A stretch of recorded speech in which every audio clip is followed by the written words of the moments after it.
We often assume that when two people look at the same object, they're having the same experience. After all, the same light reaches their eyes, the same shapes fall into their retinas, and the same scene sits right in front of them. It seems only logical to think the experience must be identical, right? But that idea dissolves very quickly once you look at what the brain is actually doing with that information. And here's the thing that is so incredibly fascinating.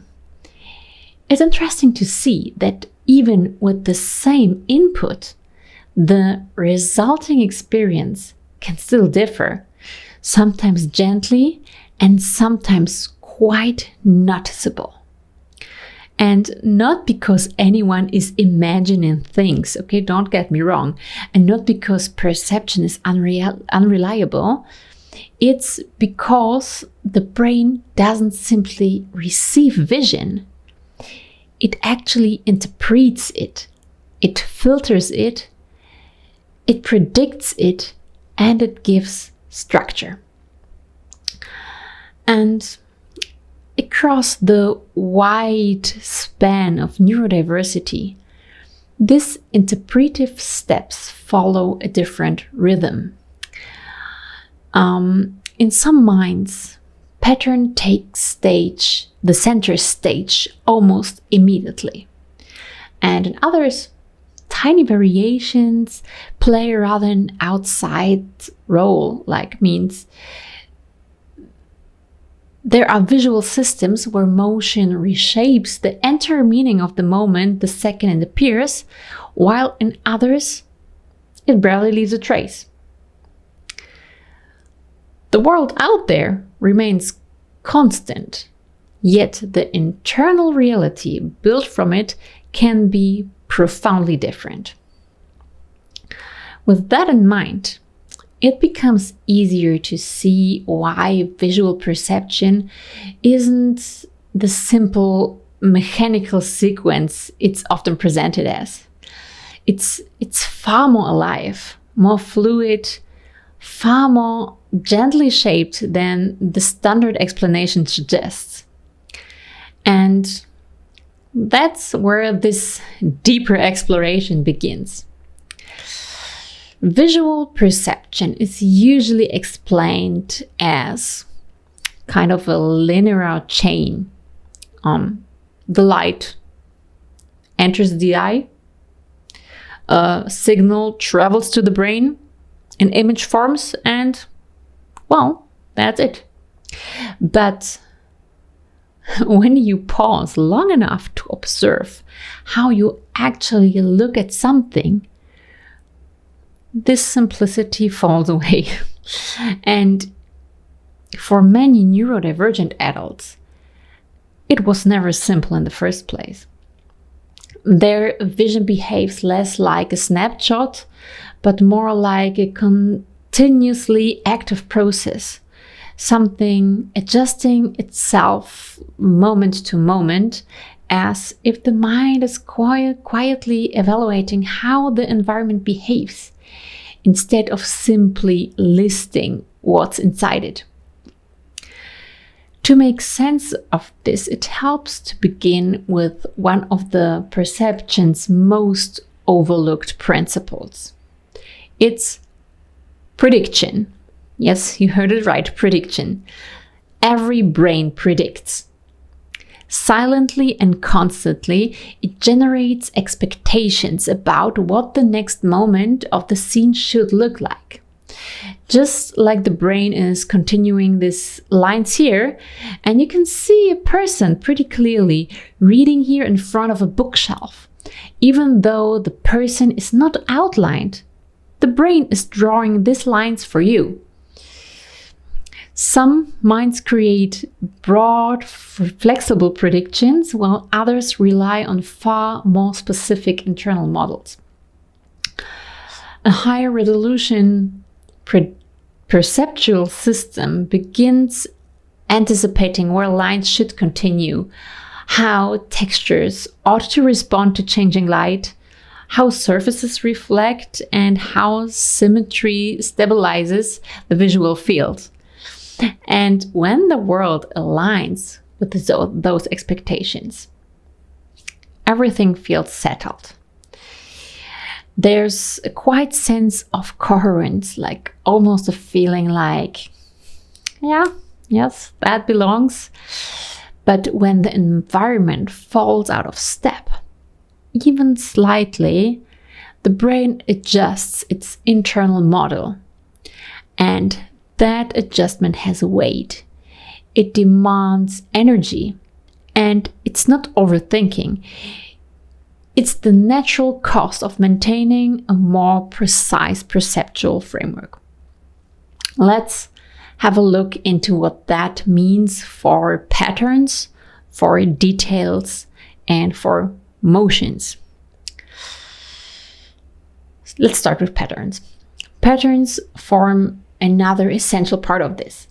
And while many people notice patterns only after the whole scene has been taken in, others recognize them almost instantly, which is pretty fascinating for some people that don't do that. It's like super brain.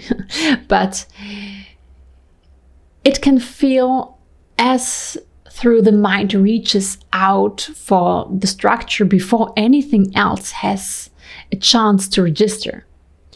Repeated shapes, familiar spacing, the consistent behavior of shadows or reflections. These become the structure that supports the entire experience of the scene.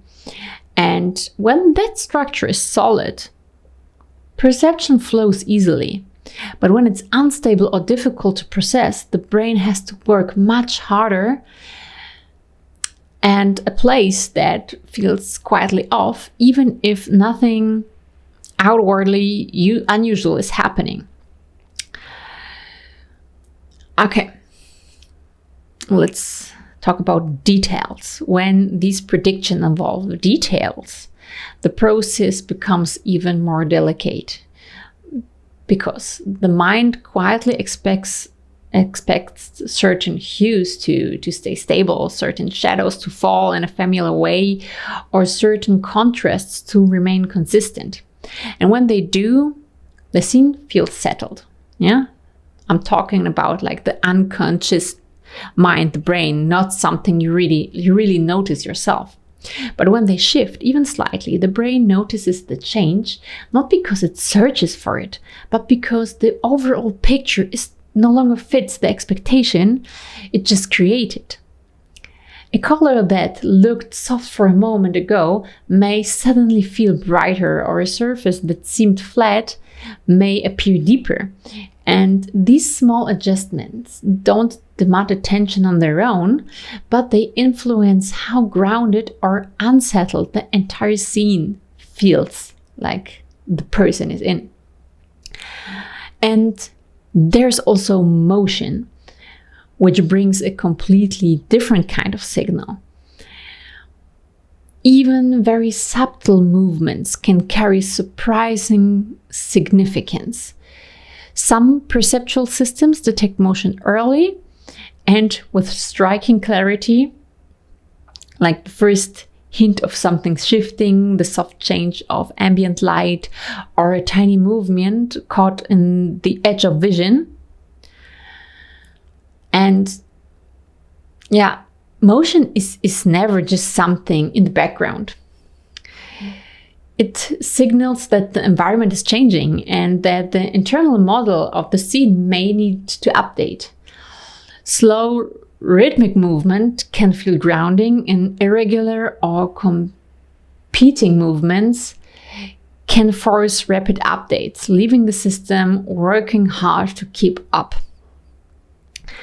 And when patterns, details, and motion converge, the perceptual system reaches its most complex state. Prediction outlines the structure of the whole scene. Details refine, Details refine or challenge those outlines. Motion reshapes them as the world shifts, and with all of these processes active, the mind is doing an enormous amount of work beneath awareness. And this can lead to moments when the world looks unusually vivid, almost crystalline in structure. It can also lead to moments where everything suddenly feels dense or visually loud. Not because of emotion or stress, but simply because the processing load has increased. And that quick slide from clarity to overwhelm is not a fallacy. It's a natural limit that is being reached. Over time, all of this creates a perceptual rhythm, one that may differ significantly from the rhythm of people around you.